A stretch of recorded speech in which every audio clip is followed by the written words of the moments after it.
Sangkan Paraning Dumadi. Falsafah ini adalah inti dari pemahaman Jawa tentang eksistensi manusia. Sangkan berarti asal, paran berarti tujuan, dan dumadi berarti kejadian atau keberadaan.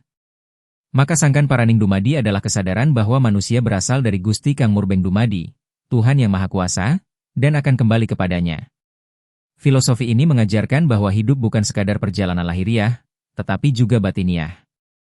Manusia harus selalu eling, ingat, dan waspada, menyadari bahwa segala sesuatu adalah titipan, dan tujuan akhir adalah kembali kepada asal yang suci.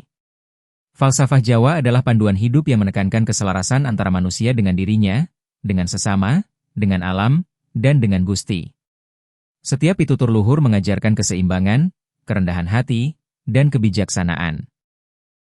Hidup menurut falsafah Jawa bukan sekadar mencari kesenangan, tetapi mengolah batin agar bening, memberi manfaat bagi orang lain, dan selalu sadar akan asal dan tujuan hidup. Salam. Senyum Indah TV.